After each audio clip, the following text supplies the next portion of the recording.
And just like that, the coin bends in their hands. How's it going? Welcome to 1 hour of magic tutorials. I'm teaching a lot of magic tricks on this channel every month. And so every once in a while, I like to put a little compilation together. So these are some of my favorite tutorials, both old and new, on the channel. You're gonna learn how to bend a coin with your mind, give yourself the winning poker hand from a shuffled deck, create an impossible coincidence with the spectator's dealing. We've got a card mind reading trick, a book mind reading trick, and a card to wallet trick. So lots of magic in this video. If you're one of my active supporters and you don't want to rewatch any of these, that's okay, you're up to speed. But this is just another way that people can find these tricks if they haven't seen them. So if you like magic content like this, do consider dropping a like and subscribe so that you can learn more magic tricks as they come to this channel. But without further ado, sit back and relax, and I hope you enjoy the magic. And just like that,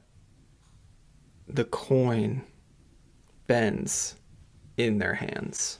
Open sesame! The great thing about a simple coin bend like this is that we're just applying some oldest time classic sleight of hand moves of magic. But if you throw in a bent quarter into the situation, you're creating a really strong illusion. So to do a quarter bend illusion, you need 2 quarters. Now these two are not matching, but I would highly recommend finding some matching quarters. So you're looking in your change pile, or getting a hand of some quarters, and you're gonna look at the date. So if I was to do this perfectly matched, this one says 1984, I'm just looking for another one that says that. There's 2 types of quarters, and there's even newer runs of quarters these days actually.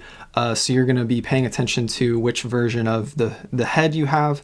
You also wanna pay attention to if it's a state quarter or if it has that eagle on it. And you're just trying to match the quarters up perfectly. So look at the date, look at if it's the eagle on the tails or if it's a state quarter. If you end up with a state quarter, of course, you need to match the state and the year, but that's what you're looking for, is matching quarters. Now to make a bent quarter, what you want to do is get 2 pairs of pliers, and you're going to wrap a quarter up in some tissue paper or some paper towels, or maybe like a washcloth, something that provides some dampening effect so that you are not getting a bunch of teeth marks on the quarter. And then you're going to hold it between the 2, and you're just going to use some strength and bend. It will bend if you apply enough pressure and it's clamped between those pliers. And you can experiment with what kind of bend you like. I like a little bit of a curve. Sometimes you can get it straight down the middle if that interests you. I kind of like this where it's off to the side a little bit, and that's all you need. So you have this actually bent coin and a not bent coin. And again, I recommend them being identical. You're going to show this coin and have it examined, and in this version of it, kind of proving it, you can show like, hey, what's the date on that thing, something like that. So you're not trying to overprove, like, hey, pay attention to what this is, but just asking nonchalantly, like, what's the date on that thing, so they can look at that. And so to prepare to do the switch, you're gonna have this in finger palm. I kind of like to have it in my ring finger palm, and again, finger palm is just holding it exactly where you see, and you're kind of curled in, which allows you to hide it in your fingers and it's not being seen. So you're not holding it in your you're not pinching it here, you are holding it in your fingers. And as you take it back from them, you're going to ask them and show, like, hey, open your hand up. And when they open their hand up, you're going to do the Bobo coin switch. So this is a classic coin switch. It's very easy. And you're basically just bringing this behind your fingers while you toss down the switch in coin from finger palm. So in motion, that's going to be basically curling your index finger in, releasing, and that's going to make this drop. You uncurl, release, and then you hide with your index. It's the motion of throwing it in your hand like that, okay? But you're not lingering there. You're doing the Bobo switch as you're saying, hold your hand out, and as they go to do that, you're gonna do the switch, and then you're gonna come back. So you've switched this out, and you can pocket it when the time is right, but now you have a bent coin ready to go. And the way you're gonna do this is, there's a number of ways. I've seen it presented a few different ways, in fact. So you can put it in their hand and have them close their hand around it, and obviously you're making sure they don't see the bend. And you can have them start to squeeze tighter and tighter and then they'll start to feel it. You can have them start to squeeze tighter or just ask them if they feel anything. And if they kind of are feeling around in their hand, they'll start to feel that something's different. And then it feels like it's bending in their hands, which is super cool. But one of the classic principles of metal bending is kind of hiding and then revealing a bend. So this coin is already bent, but we're able to show some of it. So you can have them hold their hand open, and then by just pressing down, it makes it look like it's bending in the moment, but that lip is just coming up from under your fingers, which is really cool too. So again, from the beginning, you have this examined. You nonchalantly mention like, hey, what year is that coin from? Then you take it back so that you can tell them, hey, hold your hand out like this. And as you come back, as they bring their hand out, you're gonna execute a Bobo switch just casually so that you can put it in their hand. So from an exposed view, you're introducing this coin and having it checked out real quick. You have this coin in finger palm. Now I'm left-handed, so sometimes I like to have things in my subordinate hand. It just feels comfier. But you could also have the bent coin prepped here. And when you take this coin back to show them that you want them to open their hand, you can then come back as they're opening their hand, and you're gonna do the Bobo switch. So you extend these fingers, toss that in, you get into position. So in motion, and then I come over like this. So the casualness is really important, as this is not a super fancy switch. It's just a way to have both of these objects in the same hand. And then as you make as though you are putting this object in this hand, you're doing that switch. So one more time in motion, hold your hand out for me. Perfect, thank you. And I do like to go out like this if I'm able, where I'm showing some of the coin, but of course we're being careful to not show the bend. Another thing to note is that you don't have to immediately ditch this in your pocket. That might even look a little suspicious. So you might put this in your hand and just keep this in finger palm while you're bending it in their hand, or have them close their hands up and back up. And then while you're just talking to them, describing how, are you feeling anything different? There will be a moment in there where it'll feel natural to just reach in your pocket and then come back out casually. So don't be too quick to get rid of evidence. That is something that can definitely feel like a temptation in magic, but you really want to watch the pacing of the moments and act as you would if you didn't have anything in your hand. So do the switch, place in their hand, bend in their hand, or have them curl their hands up. And there might be a moment during that you can just casually pocket, or better yet, you know what? I think as they're examining that coin when they've seen it bent, that's a great, even larger window, similar to, we talked about this with the transposition effect on the channel. When there's a big reveal, that's a great moment to ditch. So keep that in mind as well. You might want to wait all the way until they are examining this coin for you to then ditch this into your pocket. So that's the basic coin bend. You have a bent coin, you have your original coin, and you use a finger palm and then a Bobo switch to just sort of casually go from one hand into the other and bend the coin in their hands however you'd like. You can do that slow version, or you can do the sort of more visual version where you bend it in their hand. So what do you do afterward? Well, first, of course, letting them examine the fact that they can't bend it back, or at least it'd be very difficult to, and that this is the same quarter. You can just kind of let them organically see the fact that it's still the same date. We're not trying to oversell that there, because at the end of the day, people know you can have a quarter with the same date on it, so you're not trying to really put all your evidence on that, right? It just is kind of a happenstance consistency that you want to play upon. But something else you can do that I've done after this is go straight from a coin bend into a coin to impossible location trick, of which there are many. And if you do that, what you can do is psychologically make it seem like something was the case that never was, which is, at this point, you can have them sign the coin. So you've bent the coin by doing a switch. Now have them sign the coin with a Sharpie, which of course in magic we do to communicate the fact that we're not using duplicates. So you've used a duplicate and gotten that out of the way. And now when you go into a new routine, have them sign this coin, which I also think is interesting. They're signing a bent coin, right? And then you make that coin appear in your pocket or to a nest of wallets, if you're familiar with that. There's lots of great, object to impossible location tricks out there. And I think we can talk about that in a future video on this channel, so be sure to look out for that. But I wanted to, for now, communicate the idea that if you're able to go into another trick with this coin, not only is it an interesting object because it's bent, but if you sign it now, or have the audience sign it now after the bend, if you do just a little more magic with it or bring it home with a coin to impossible location, they might just subtly misremember when they signed it. They might not, and that's okay. You've given them lots of magic moments. That's great. But if they do misremember it, they might even be telling the story later to their friends that you bent a signed coin. And so if they do remember it that way, that's just icing on the cake. So again, it's okay if they don't remember it that way, but that's a moment you can play upon in psychology where if they misremember it, you've gotten an even stronger effect in their mind. Wanted to take a moment to give a huge shout out to our channel members. I am super grateful for you guys. If you're a more recent channel member and you don't see yourself, don't worry.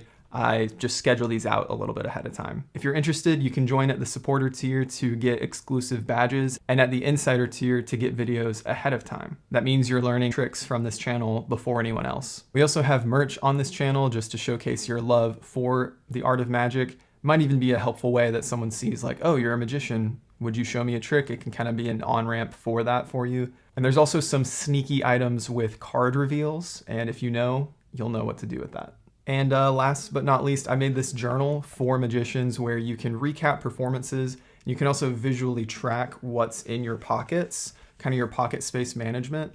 Just a helpful resource for you that you can get on Amazon. And of course, consider subscribing. Those are just all ways to support me, but hopefully add value to you as you enjoy some magic. But with all that said, let's get back to the video. Check this out. Here's how I make the 10 of clubs go 5th from the top. I'm going to control that 10 of clubs by giving the deck just a few shuffles and a few cuts. All right, like I said, it's going to be 5th from the top. Let's see how I did.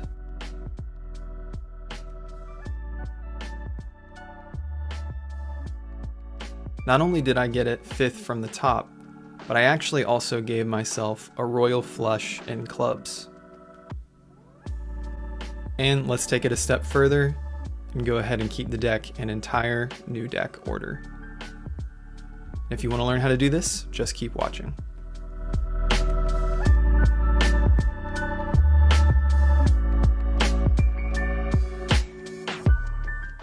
Welcome guys to the gambling sleight of hand routine. This is a little routine that you can perform to people to kind of demonstrate how you're able to control the deck and give yourself a winning poker hand, for example, or control the cards in the deck. We're going to get into it and show you all the moves. And if you've been following along on the channel this month, you'll know that this is kind of a culmination of all the things we've been learning from the 5 or so different sleight of hand moves that we're going to put together in this video. So I am going to explain those moves in this video. I just might not explain them as in depth as in those other videos. So still stick around, watch the whole routine to see how it comes together. But if there's anything that you're tripping on, that you're having a hard time with in a particular move, know that there's other videos on the channel in a playlist for you that you can go check out. But this is the Hobbyist Magic channel. My name is Michael. If you like magic content like this, be sure to like and subscribe. But for now, let's get into this routine. And I'm not claiming originality here. This is basically just the most straightforward way that you would combine any of these moves. This is how I think anybody would kind of at a most basic level kind of combine them to demonstrate sleight of hand prowess. And if you're unfamiliar with some of those terms, I've been talking about this month, this kind of subcategory of magic called gambling sleight of hand. And that's where you are more openly showing and even saying that you're doing sleight of hand because the entertainment value of the illusion to the audience comes from you seeming to do very fair things as the sort of dealer in this fake card game demonstration. And they're going to be impressed at how you're able to still retain control of the deck and of the cards. And so that's kind of the routine that we're doing today. So to start, we're going to have the deck in new deck order, except for whatever cards you want to control. So let's say you want to make a royal flush appear, you would just retrieve those cards. You could also do 4 of a kind for this particular routine, and you would just take those cards out from the new deck order deck, and you're going to place them on top. Now the easiest way to set that up is to just get a fresh deck out, but if you don't remember, new deck order is like this. You're ascending in the spades, and then you're ascending in the diamonds, and then you're descending in the clubs, and you're descending in the hearts. And remember, the order of cards goes ace, 2 up through 10, and then jack, queen, king. Okay, so you ascend spades, ascend diamonds, you descend clubs, you descend hearts. That is what a fresh deck of cards looks like. An alternative setup you can have for the final reveal is that the black cards and the red cards are separate. And if you do that, of course, you don't have to get them in as much of an order, but you could still maybe do these orders of ascending and descending, but you have the red and black cards separated. So you have that set up, and you have your 4 or 5 cards. And if you're doing the royal flush version, maybe you just have a 10 of spades, or maybe you have the ace of spades or the king. I guess any of them work. But in the 10s case, it's more about like, it doesn't really matter what the card is. This is just a card.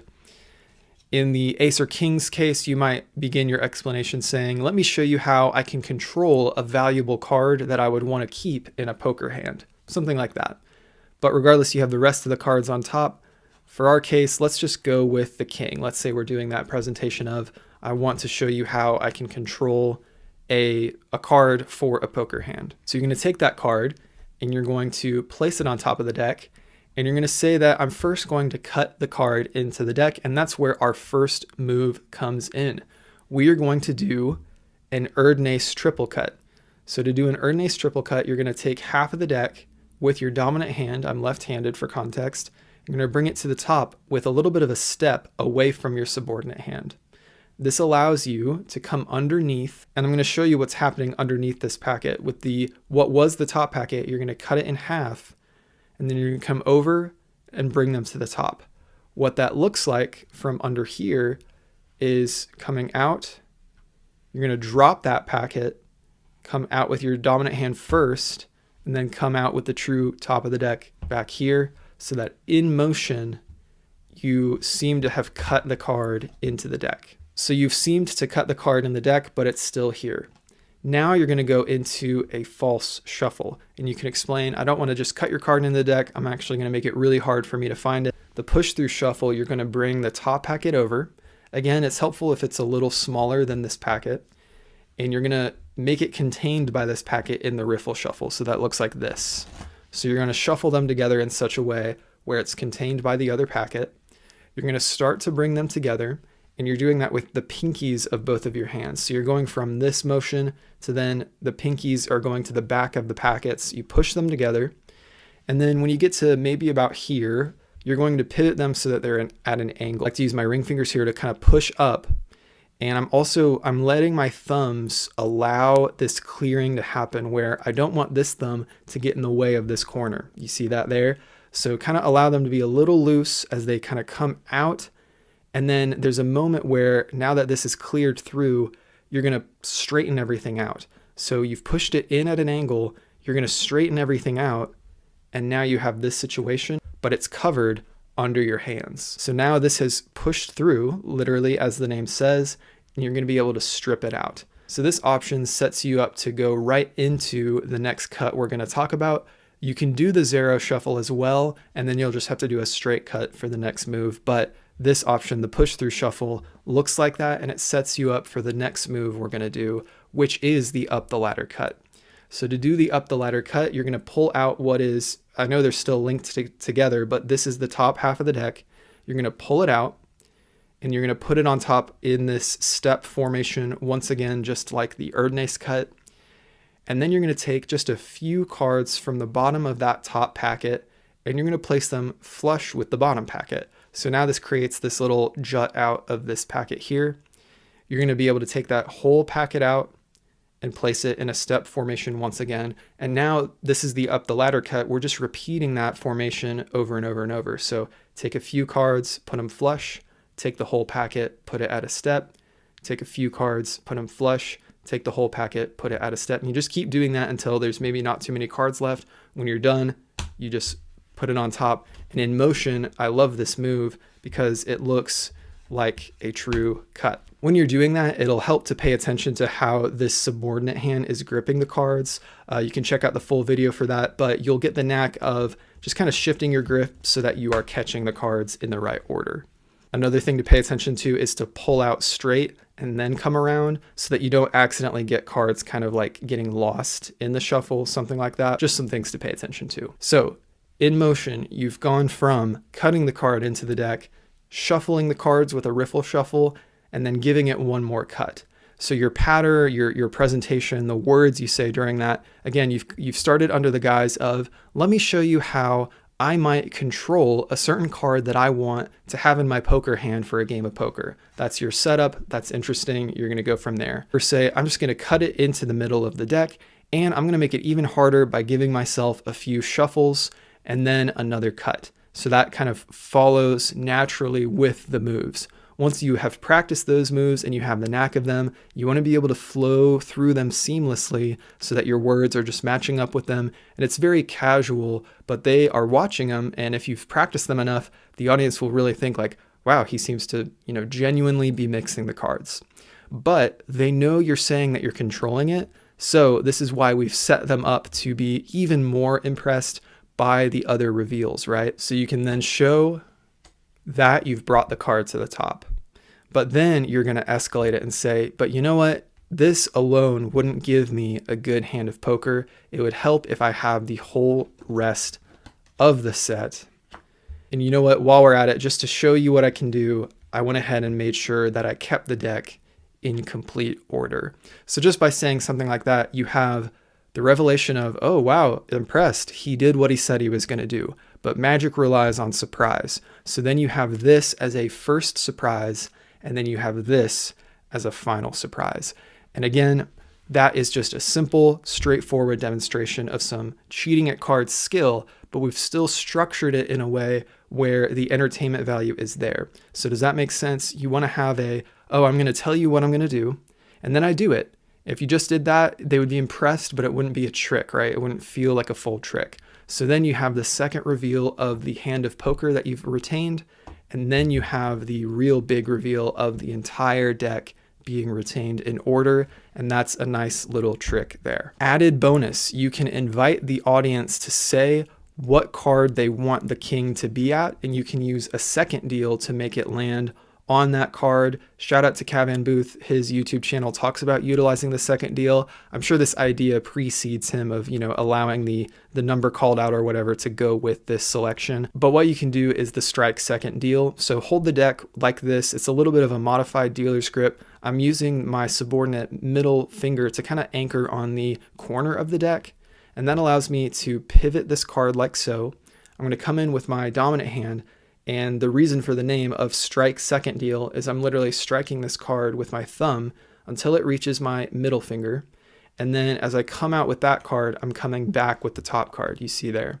So this is the second card having come out. I'm going to retain the king the whole time, and I'm just going to deal the cards down until they say stop or until I reach the number that they named. It might be helpful in this case to maybe just have them name a number between 10 and 20, 1 and 10, just so you don't belabor the point and it takes too long. But that might be an added bonus so that it's not just, oh, I've controlled the card, but you can say, actually, name a number between 1 and 10. They name it. Maybe they name 5. You go 1, 2, 3, 4, and then on the 5th card, it's the card that you wanted to control, and that'll be a little more impressive even before you get to the final reveal. And all you need to do is just reverse those cards back into the deck before you make your reveal so that there's nothing confusing like you're down here. Like if you've dealt into some of the rest of the cards, you can reverse it. That way it's still in order. One final thing with the second deal is to remember that bringing your hands together and apart helps. And also from the front angle, this of course is a very exposed angle. From the front angle, it's going to hide under your hands when they come together. And then also angling your hand a little bit toward yourself as you do it is also going to hide some of the sneaky stuff going on. So that's a lot of sleight of hand put together, but you can do this. Keep practicing each of these moves in isolation.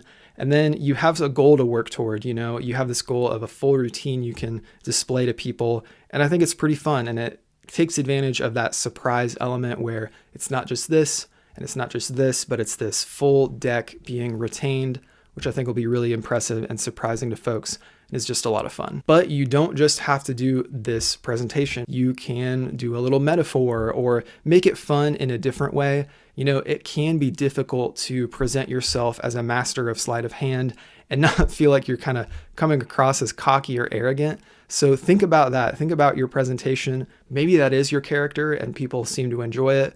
If that's not working for you, you can take a different approach. It might just be a slight change of just saying, man, it's taken me a long time to be able to retain this amount of control over a deck of cards. And it's kind of hard for people to be able to tell all the time that I've put into it. So I'd like to demonstrate something that shows that, maybe just taking more the angle of your love for it and your passion for it, not just I'm amazing kind of angle. That might help, but finding other things to talk about other than this and allowing this to be a vehicle of what you're talking about might also be a route to go down. So consider those things and just remember to make it fun and entertaining for the audience at the end of the day. This trick will convince people that you can predict the future or that just crazy coincidences happen around you. And the crazy thing is, it is completely self-working. Let's get into it. Open sesame! The audience shuffles the deck and you take out 2 random cards for them to use, and you gather 2 friends to have these 2 cards. So maybe one person's over here, one person's over here, and the first person is going to deal down cards until they're content. And once they're done, they just place that card face up in the deck where they finished, and the rest of the deck goes on top. And then without overlapping that card, the other audience member themselves does this as well. And when they're content stopping, they're just going to throw their card in as well. And despite the fact that they shuffled the deck and then they dealt the cards themselves, this crazy coincidence happens. Or maybe it's magic. When you have the audience members shuffle the deck, you're going to take 2 cards out. So let's do this fresh to show you. The 5 of spades ended up on bottom in this situation, and the 7 of clubs ended up on top. So as I briefly go through the deck, I want to make this as quick as possible, but don't freak out. You're going to get the pairs to those cards. So it was the 7 of spades and the 5 of clubs is the other one. So what we're doing here is you're just taking a quick peek of the top and bottom card as you take the deck back to find these cards. And all you're saying is, I'm just going to grab a couple random cards, but you're actually looking for the pairs of these 2 cards that they just happen to shuffle into those positions. Another way you can do this is with special cards like face cards. So you can load 2 queens and then retrieve 2 queens. That's the way I used to do it, but that takes a little more time. So this feels a little more off the cuff and random of like, let's just throw some random cards out here. Make it casual. The trick hasn't started yet, right? That's kind of the idea. And then you can do this with 2 separate people, or you can just do it with one person. It doesn't super matter. But if you have 2 audience members, you can almost play off the fact of like, they're doing this with each other or they're trying to like sync up mentally, which is kind of fun. But regardless, you hand the deck to one audience member and you actually want to hand it to the person who has their card on the bottom. And they're going to start dealing cards and you just instruct them to stop when they feel like it. So they'll stop and then instruct them to place the card face up in the deck. When they place these cards down, that's going to load this card there. So you can kind of see where we're headed with this. And then as long as they don't deal past this face-up card already, the other audience member, you can instruct them to do the same. So just tell them to stop whenever they feel like. They place the card face up, and you're explaining like this is to mark it for later, and then that gets loaded there. So this is completely self-working as long as you prepare the deck to be in the state it needs to be, and you instruct your audience members well while also staying casual. It's a fine line we have to walk in a lot of Magic. So you want to make sure they follow the instructions right so the illusion happens, but you don't want to be weird. So just make sure you guide them through that. Then you're going to spread the deck. The first time I saw this trick taught was, I think, by a Tony Chang on a live stream, and he did a kind of different version of it. But regardless, you're going to take the card above each of these cards, and you can then reveal that they match. The important thing about this trick is presentation, and that goes for any self-working trick. There's almost inverse proportions here of like, the easier a trick is or the more self-working it is, the even more valuable that dressing it up with presentation is going to be, right? So one thing to help might be having two participants and playing off of them. That can be a very fun interaction as well, but also recapping and emphasizing. So emphasizing the fact before you do the final reveal, emphasize like, hey, you guys shuffled the deck, you held the deck, and you did the dealing. I didn't influence you to make the decisions you made, right? Kind of emphasizing those things will really help in making this just seem absolutely impossible. You want to increase the drama of this. What you can actually do is take a smaller packet of cards, rip them in half, and then do the trick the same way, but now you're dealing with finding the other half of a given card. So you're going to load up the force cards in the exact same way. You can perform it in the exact same way, but it's a little more dramatic, like you're finding the other half of the card. People also won't be as used to seeing a torn in half deck of cards, and so there's a little bit of novelty and intrigue there. First time I saw that was from Brian Brushwood's long-going Scam School, Scam Nation, kind of that brand. They had a YouTube tutorial where they talked about that version of the presentation, which I really liked. And so if we take that a step further, and I'm not sure if they mentioned this on their video, but if you wanted to completely take this outside the realm of cards, you could actually get like photos, like old photographs of like, maybe it's like portraits of people, or you can make it like old black and white photos. And so now you're completely outside the realm of cards, but you can still have people mix them, and then you find the halves that you need to force, you take those out, you go through it the same way, but now it's not even like a card trick anymore. It's people finding the other half to these photographs. So I was kind of ideating around that, and I was going to use it for like a Halloween show a year or two ago. I didn't get around to doing that, but I think that's a really cool potential for a way to present this trick. And then I also need to shout out Dan and Dave, because they recently taught it on their YouTube channel, and that's where I saw the version where you just casually take two random cards, and I was like, oh, why haven't I been doing it that way? I've been trying to get like special face cards, but you can just do it this way instead. So as you can see, all these cards are different. So random ordered deck. And I'm gonna do a little bit of an experiment here where I'm just gonna have you choose amongst some cards. So we'll lay out whatever the top 5 cards are here. And what I'm gonna do in a moment is I'm gonna turn my back. You're gonna turn over one of these cards, and then you're going to memorize it. And if you were here, I'd have you mix them around as well, okay? So it would look something like turning over the card, memorizing it, and then we would mix the cards around. I'll just use a different one, so because I've seen that one. Okay, so here's how we're going to do it. I'm going to turn around. I'll kind of blindly turn one up for you, okay? So I'm going to close my eyes here, pick up one of the cards, make sure you memorize that card. All right, I'm gonna place that down and do my best to just kind of jumble these all up so there's no way I could have known it. Okay, I'm gonna try to guess your card in a moment, but I'm gonna do so in a little bit of a dramatic way. I'm gonna use an envelope from my pocket, and I'm gonna try to place the card I think is yours in that pocket. That way I've sort of like committed myself to the card, right? So let me see here. I'm gonna go with, okay. So I'm going to place that inside my little card sleeve here, and now I've committed myself to the card. Okay, you remember your card. Let's say on the count of 3, 1, 2, 3, 5 of diamonds. Okay, I'm getting the feeling that that's not it. So which one? Oh, let's see here. We have the Queen of Clubs, the 8 of Hearts, and it looks like I'm missing a card.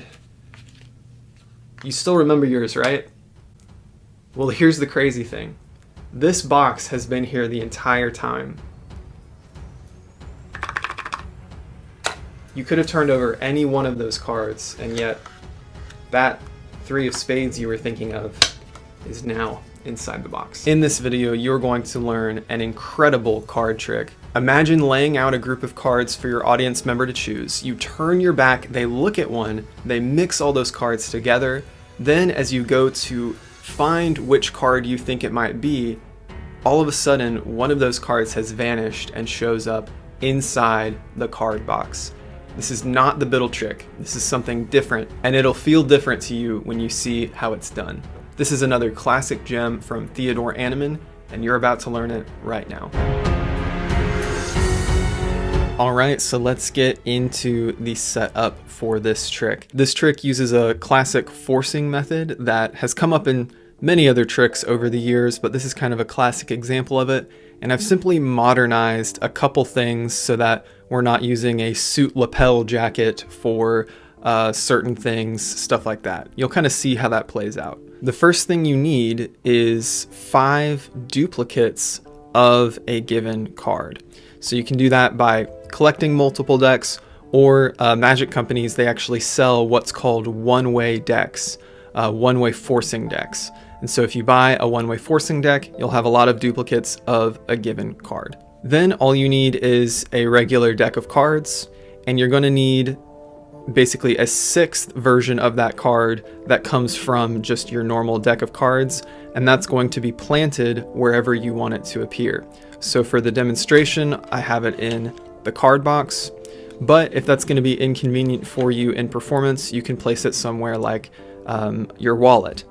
As long as it's somewhere separate from the pockets that you're getting things in and out of, I think that's a good thing. So if it's something that you can set on the table and have hidden somewhere, that's a great place for it to end up appearing. From your normal deck, you're then going to want to take 4 random cards, and some good variety is good, different suits and different colors, number cards, picture cards, and you're going to place that with this object, which for me, this is just what I could find that I have. This is like a little card sleeve. What might even be better is if you have a card-sized envelope, and you're going to put those together in your back pocket. Now for me, I am left-handed, so I'm going to put these in my right hand back pocket so that when I reach behind with my subordinate hand, I can come out with these. So if you're right-handed, you might feel more comfortable putting it in your left hand so that when you come back in a dealer's grip, you're going to be able to retrieve those items. So this stack of cards is in your back pocket. So the only thing you need to do before you put these on top is put a random card at the 4th position. Make it different looking from the duplicate card you have. And that way, when you lay them out 1, 2, 3, 4, this is going to be the 4th card, 5th card, and then you'll use this card later. The way Aneman taught it is that you can come out with your deck of cards, and while you're talking about what you're going to do, you're going to casually shuffle the cards so that the top of the deck is retained. And all you need to do for that is just start early with these cards, and that way they'll kind of end sooner. So it's pretty easy to retain the top stock with just a casual bridge shuffle if you just kind of pay attention to that. What's great about that is it's not overcomplicated, it's just casual. You're talking about how you're going to have the spectator pick a card, and so you're just going to randomly shuffle the deck. One other thing Aneman talked about was showing as much of the deck as you could without spreading too far, and that way they can see that all the cards are different. And you can say, look, all the cards are different, and then you just don't spread too far, turn over, and then shuffle the cards, and you can go right into the trick. If you're enjoying this, consider subscribing so you don't miss another video. I also have magician merch on my channel, including items with card reveals on them so that you can use them as maybe a finale to a card routine you're doing. And hey, I made a journal for magicians that you can get on Amazon. You can keep track of your props and your pocket space, and this allows you to keep your notes on magic in a dedicated space away from other writing. And if you want to get videos ahead of time, you can join the membership at the Insider tier. Thank you for supporting this channel. I hope you enjoy the rest of the video. Now, at this point, this is where I would usually encourage something like a force to then get into this, like a force that cuts to this point in the deck, but I don't really think you need it with that intro that Aneman taught, that kind of casual, show that all the cards are different, shuffle the cards, and then because we're having them pick from 5 cards, I don't think you have to add too much more procedure before that. So now you're going to explain that you're going to lay out these 5 cards, And with more space, you can do it in one long row, but just so you can see them all, I'm going to lay them out like this. And you explain the procedure to them that you're going to turn your back and that they're going to look at one of these cards. And you want to explain to them that you don't want them to crease the corners or anything so that you could guess it, so you're going to show them how you want them to turn it over. So you explain to them that you're going to turn your back, and you say you're going to turn over a card, and you turn over the one card that isn't a duplicate. And so it's just in the act of, it's like you're showing them what you want them to do, that you flash this card at them. And then you go, oh, well, I don't want to know that card. And then you place down another card, and now all of these are duplicates. So it's just this nice little subtlety that Animan thought of that allows them to think all these cards are going to be random when they end up looking at another card later. So you turn your back, and they're going to look at any one of these cards, and no matter which one it is, it's the 3 of spades, which is great. Then you can explain to them that you want them to kind of mix them around a little bit, and that also keeps them from looking at any other cards because of the procedure. So they've mixed them around, then you come around and you pick them back up.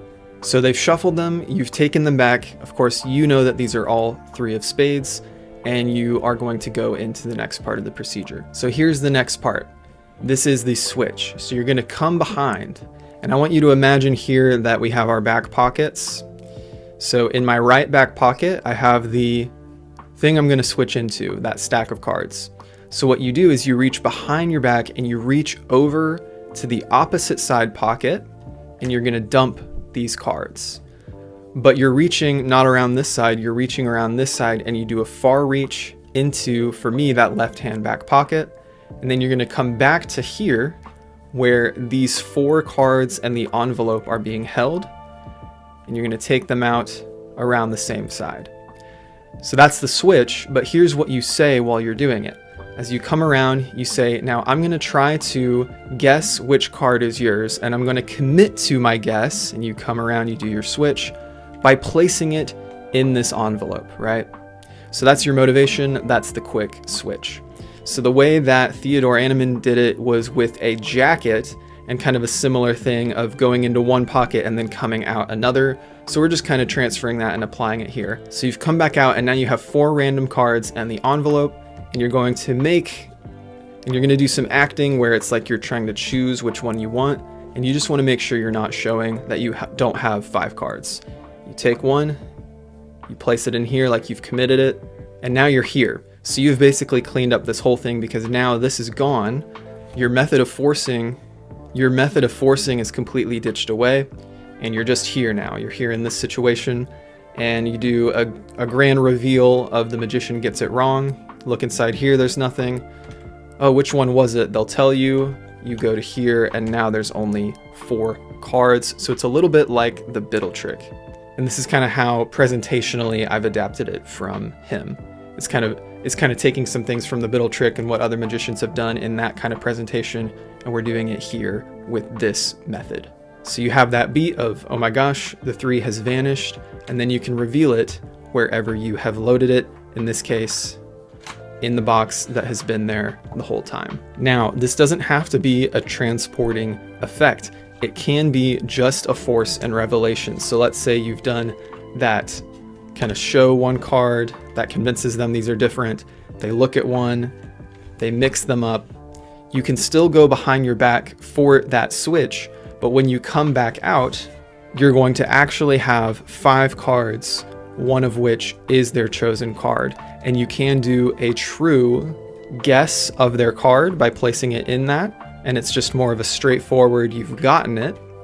Or you can maybe make the drama happen by placing it in ahead of time, and then doing some mind reading and pretending to look at them and say, oh my gosh, I think I got it wrong. And so you switch and you put it to the 3 of spades, something like that. But of course, I think it is really strong if you are able to make it disappear and appear somewhere else. That's always a strong effect. But I just wanted to let you know you kind of have options, right? If you start with that standpoint of having these 5 cards that no matter which card they pick, it is a force card, what can you do with that? All you need to do is be able to make that switch occur and kind of have motivation for it. You need to be pulling something out with those cards when you casually go to your pocket with them, so that when you come back out, it doesn't seem dicey. In this video, you're going to learn how to guess a word that your spectator is thinking of out of a random page from a book. This is a beautiful method that goes above and beyond what I at least would usually expect when it comes to methods to get to a word in a book. This is a classic secret from Theodore Animan, and it's called the Premier Book Test. You want to learn this trick, just keep watching. Through a series of free and random choices, you're going to be able to guess the exact word they're thinking of. So this book test does use a deck of cards, but don't shy away because it's not a simple, obvious force and then they go to the page number or something like that. Not that there's anything wrong with that, but this hidden gem from Theodore Animan has a little more layers to it that makes it look really free, really casual even, and really fair for those skeptical audience members. So check this out. The deck is in a very interesting stack. Now I'll have a screenshot of how Animan put it, but the way it is going to work is that no matter which two cards someone takes, it'll add up to 14 or 15. So I'm going to do a quick show of a few examples. We have 7, 8, 6, 9, 5, 10, 4, Jack. So based on the values of Jack being 11, Queen being 12, and King being 13, no matter what, and Ace being 1, no matter what, it's going to be 14 or 15. So here's the stack, just so if you want to recreate it, you can take a screenshot and do so with your deck of cards. So you see what I mean here? If they pick the 4 and the Jack, that makes 15. But if they pick the Jack and the 3, that makes 14. So you don't even have to cut it in pairs. Every pair of cards works in this sequence. So now, not only would any selection of pairs work, but also we can cut the deck. So we can make it look like it's a shuffle, but I'm just sequencing the deck here, and I learned this style of doing it from Illusionist, posted a free tutorial. So shout out to Pete Turner doing it in this way. But this is a way that you keep the cycle of the deck without it actually changing. Another way you can do that is cut the deck. And so you can have the audience cut the deck themselves, cut it again if they'd like, or you can explain like, hey, just take some cards, put it on the bottom, take some more cards, put them on the bottom, whatever you're comfortable with. At the end of the day, they're going to take 2 cards out of the deck. Now, whichever 2 they pick, what's great about this is that you don't have to know them. So it doesn't matter what 2 they pick. You don't even have to know whether this adds up to a 14 or 15, but it will add up to a 14 or 15. So Queen plus 2, for example, is going to be 14.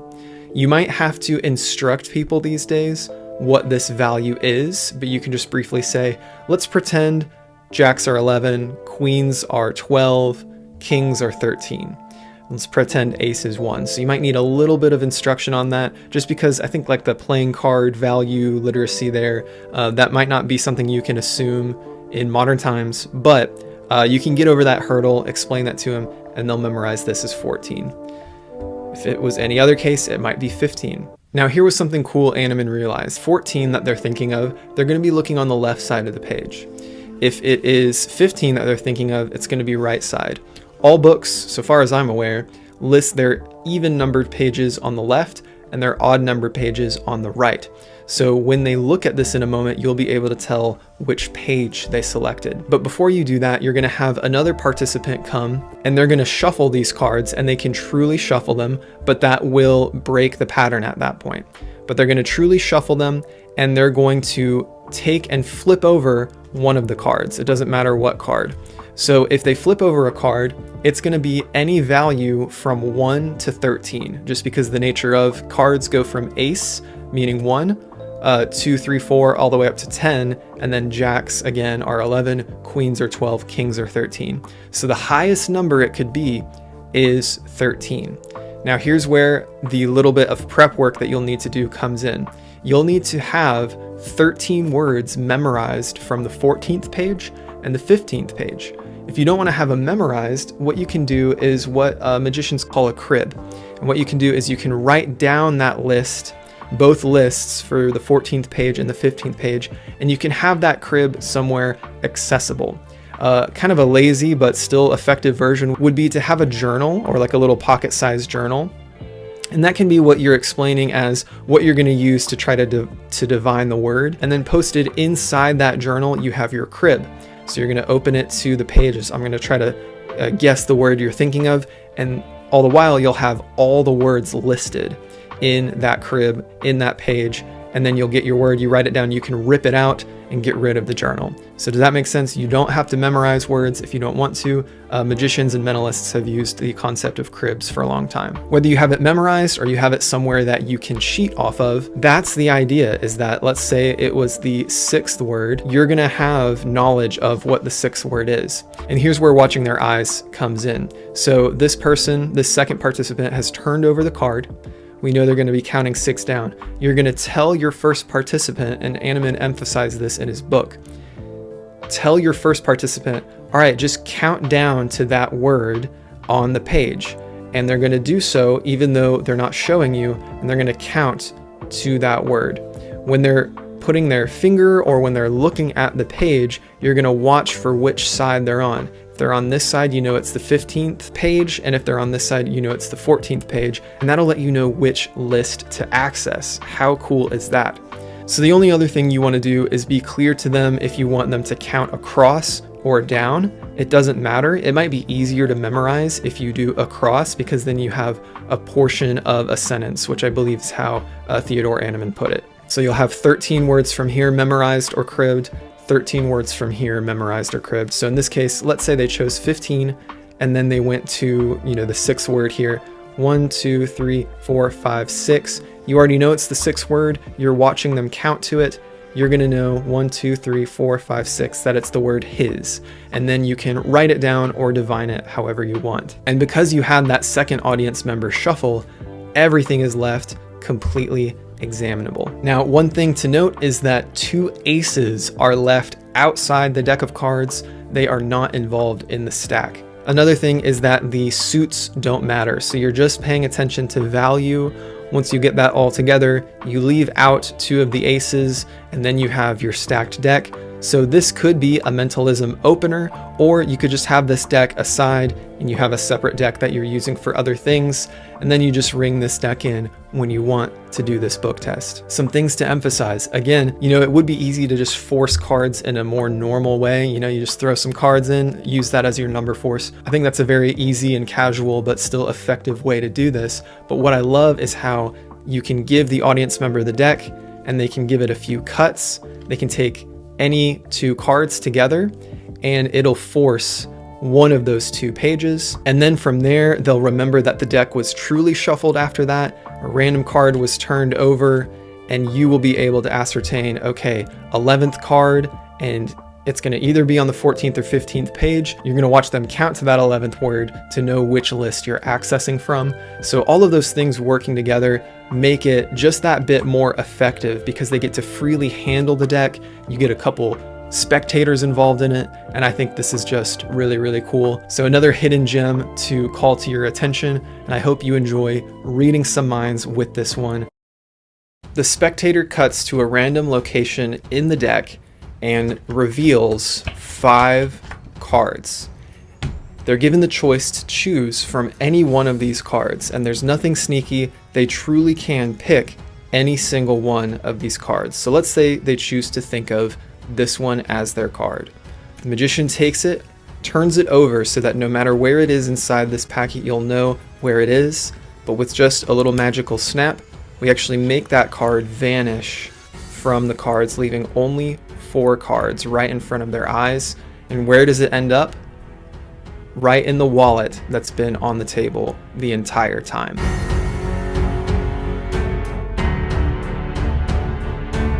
Now, to do this trick, there's going to be a few things you prepare. First is duplicates of each of the 5 cards that the spectator is going to choose between. So for me, I picked out a duplicate Queen of Spades, 4 of Clubs, 3 of Diamonds, 7 of Spades, and Ace of Diamonds. But again, you could use any random cards. I like to throw in a face card and have a mix of red and black. So you're going to find those cards in a separate deck, and you're going to place those duplicates in the following locations. Now, if you know about the multiple out principle, you're probably getting ahead of me here and seeing where this is going, but I encourage you to watch till the end to see the intricacies of how each out can play out. So the first one is I put the queen here in the wallet. Now the other one that goes in the wallet is the ace, and I put it right here. Now there's a reason this works well. In one out, you're able to open to the queen, show that there's nothing else in here, and move on. In the other case, you're able to turn the wallet over, show this card, and that there's no other card in that pocket. In the deck, you're going to have one of the duplicates placed face up in the middle. Because of the force we use, I like to place it near the bottom, so that way when the spectator cuts the cards in half, they aren't cutting to the upturned card. So you have that card in the middle, and then one more of the duplicates on the bottom. So that's 2 in the wallet, 2 in the deck, and then you're gonna have one last one inside the card box or under the card box, or I like to put it in the cellophane here. All you have to do is make sure that this isn't ever shown unless you need to reveal that card. So like I said, this is the multiple outs principle. We taught another video on this channel where the multiple outs were used to make it look like your prediction always worked. In this case, we're going to make it look as though their thought of card, which feels unforced, travels to an isolated or impossible location. The thing with multiple outs is that isolation aspect where it makes it look as though it is the only object in that location. So take your original 5 cards and place them on top of the deck, place the deck in the box, and when you perform this, you might want to throw out your wallet, your phone, your keys on the table so that it is there in full view the whole time. So I'm just going to place these 2 objects to the side, and let's get into the performance. We're once again going to use the cross-cut force, but you could use any force you want to. You could also use any false shuffles to get into this. But what you could do is show that all the cards are different by giving quick flashes while spreading across the top. The reason this is helpful is that you don't want to show the face-up card that's in the middle of the deck, and you also don't want to show the bottom card because we don't want them to see any duplicates. So once you've shown how all the cards are different, you are going to place the cards on the table, and like I said, we're using the cross-cut force. You can use a different one if you'd like. But if you've never learned that before, you're going to invite the audience to cut the deck into 2 piles, and then after they've done that, you're going to say, I'm just going to mark where you cut the cards. And when you do that, you place the cards in this orientation. And so by doing that, you're blatantly lying, but there's something psychological to this. You say that you're marking where they cut. This is where they cut, this is the top of the deck, but by doing this motion of they cut the deck into 2 piles and you say, I'm just going to mark that, and we'll get back to that in a minute. That is going to set them up to not really remember which card is which, and you're going to be able to force the card later. But for the cross-cut force to work, we need what's called time misdirection, so you're just going to talk about something for a second. In this case, something like, now when you cut the cards, you weren't thinking too much about it, so it's pretty much a random chance wherever this is going to end up. But I don't want to just give you a kind of random moment. I want you to make a choice as well. So in a moment, I'm going to have you make a very important choice, and it's important for you to know that whatever you pick out of that is what we'll go with, okay? So that's interesting, and that kind of frames the trick. And that's really all the time you need. So you can come over to here, and this was the top of the deck, but you're going to say, all right, I'm just going to go to where you cut, and I'm actually going to take a few cards out. And that'll set you up to then turn over the force cards. Turning them over at this point is helpful so that they don't feel like it's weird that you're seeing the cards. Something in the kind of card selection procedure that can be hard is if you do a spread and you have them pick a card and then you say, oh, it's okay for me to see it, you can turn it over. That can always feel clunky and weird. So you've given them this moment to cut the cards. Now you can say, all right, let's look at a few of the cards you cut to. So we're all looking at the cards. It's no big deal, right? Then you're going to take what was the top half of the deck and place it back on top. That will maintain this revelation in case you need it, and of course the 3 of diamonds is still in the middle face up as well. You can mix these cards up if you like, or have them mix them up, and you're just going to lay them out and say, now, are you drawn to any of these cards? Which card do you want to go with? Whichever card you go with, that is the one we will use. They'll pick their card, and let's just, for sake of argument, use one of the wallet cards for now. And they pick that card. You say, are you sure? You can change your mind. The great thing is they really can change their mind. So just assuming they don't, you're going to explain how you're going to isolate that card here so that we all can see where it is. And then you get this cool moment where we're going to use an Elmsley count. Now an Elmsley count is a sleight of hand move. Now an Elmsley count is a sleight of hand move where you're able to hide cards essentially. There's a lot you can do with it, but in this case we're going to use it to hide this card. So you place it facing the other way between the bottom cards. So you can't place it here or here, you're going to place it right here. And by turning it the other way and placing it there, that'll set you up for this Elmsley count. And so here are some brief mechanics. Peel over with your thumb. Now I'm in my subordinate hand, I'm left-handed, so I'm actually in my right hand for this. And I like to peel over with my thumb a little bit, which gives my dominant hand the opportunity to pinch here in sort of this grip. I peel over and I deal into my subordinate hand. And then before I go to deal again, I'm actually gonna peel over all the cards. And in this grip, in this little pincher grip, that's actually gonna be pretty easy to do. You're just gonna be able to push over a block of those 3 cards without too much hassle. So you've peeled and you're pushing over a block. Now after you've done that, you're also gonna load this card back onto the bottom. So you load that card back onto the bottom as you take that big block of cards. You can then go straight into dealing that card normally and dealing this card normally.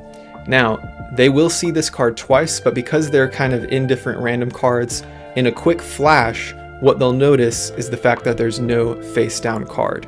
So one more time, they see that this card is turned over and that it's the card they've chosen, and you're going to peel over, dump, and put this back underneath, and then deal out normally. And they'll see 4 face-up cards and not their face-down card. What you can then do is one by one peel until you reach 4 cards so that you don't flash this bottom card. You don't just freely spread, you're going to peel from that subordinate dealing hand, like you're dealing cards individually, and you can show them. Now from here, there's going to be some things you can do to ditch this. But keep in mind, if you don't want to do all that sleight of hand, you can take these cards, you can mix it up, and you can pretend that it's gone away.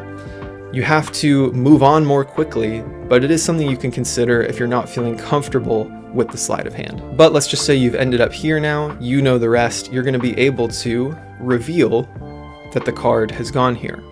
So from here, you can figure out what the rest is going to look like. If it wasn't the Queen of Spades they chose, maybe they chose the Ace of Diamonds, you make it vanish, you turn over the wallet and you show it. If they picked any of the other outs, the wallet can just stay there. You don't have to reference the wallet if that's not one of the outs they chose. If they chose the 3 of Diamonds, you spread the deck and you show the 3 of Diamonds. If they chose the 4 of Clubs, you make that vanish and you show the 4 of Clubs has ended up on the bottom of the deck, which was here the whole time. And then last, if they choose the 7 of Spades, once again, make that 7 vanish and then you show it under here. So do you see how that works? In all cases, what you want to present is, now look, you'll notice that I wasn't touching the deck this whole time, but now suddenly that 3 of Diamonds has traveled there, or that 4 of Clubs has traveled there. In the case of the box, you could say, I haven't been touching the box this whole time, it's traveled there. Now what about this lingering card here? Well, of course, when the time is right, you can place this on top and show that there's really only 4 cards left. Another thing you can do if you're comfortable with it is you can Gambler's Cop the bottom card away, which is where you kind of hold it in this grip. It's kind of toward the back of your hand. You can Gambler's Cop it away to your pocket. I hope you enjoyed this video. If you did, check out the video that's being recommended to you on the screen at the end here. But until next time, keep enjoying your magic, stay a hobbyist at heart, and I'll see you guys in the next video.